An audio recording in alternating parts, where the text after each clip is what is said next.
mouse drop here. The customer has found a few mouse droppings inside a cupboard, and what I've done, I've removed the kickboards, seen a few droppings along the back, but what I've noticed is a lot of this sort of loft insulation tucked in basically everywhere. It's a problem we see a lot of the time nowadays with new builds. If there's any gaps or holes that the builders are worried about or don't want to leave, they'll just put some insulation or some expanding foam there, and it's not really their issue past that point. But then what we find is, especially in the colder months, the mice will move in, and it's kind of perfect for them. It's lovely, it's warm. They've always got the possibility of food where it's in a kitchen. And yeah, this is what I've done. I've removed this insulation. As you can see, it's kind of, there's droppings everywhere. There's lots of holes in amongst the insulation where they've been moving in and out. But it does seem to be relatively old, a lot of the activity that we see here.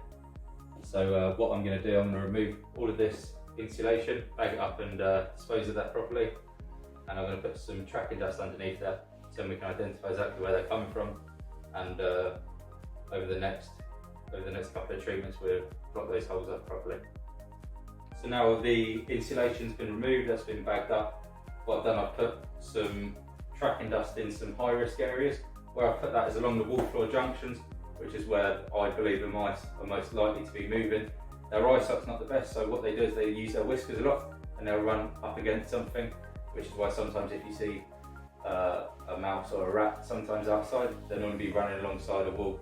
So I put that along some of the edges, so then that way when I come back I'll put my blue light along the wall, and hopefully they'll lead us to where they're coming from, and then we can take the proof from there. And I'll just put a couple of traps down in the meantime.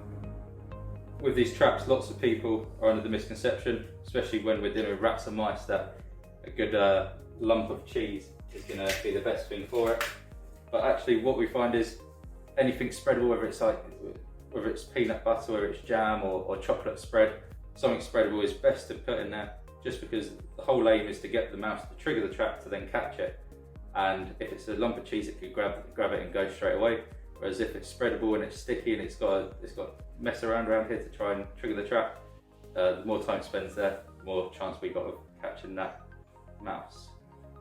So I've just come back to the property which had the mice previously, and what I've done, I've taken all the kickboards off, inspected the traps and the tracking dust, and none of the traps have been activated. The tracking dust has shown absolutely nothing. So I'm pretty confident to say right now that there's no mice here inside the building.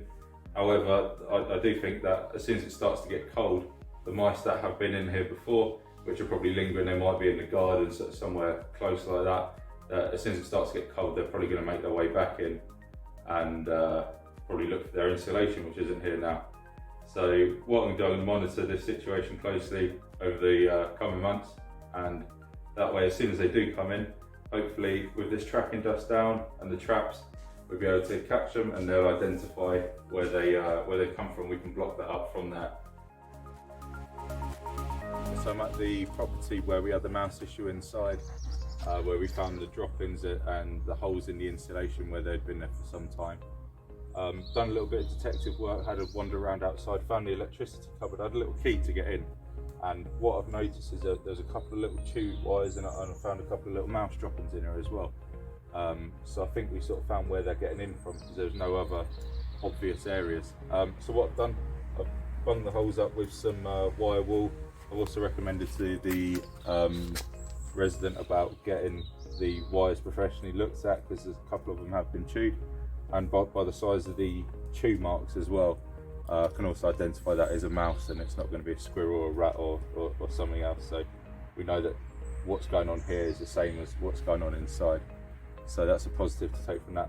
But what I'm going to do is book in a couple more appointments with the owner here, so then we can make sure that this is where they're coming from and there's not going to be somewhere else, because I'm going to keep the traps inside, and as soon as I catch something in there, this is still bunged up, we know there's going to be another problem, but I'm sure this is going to be the case solved.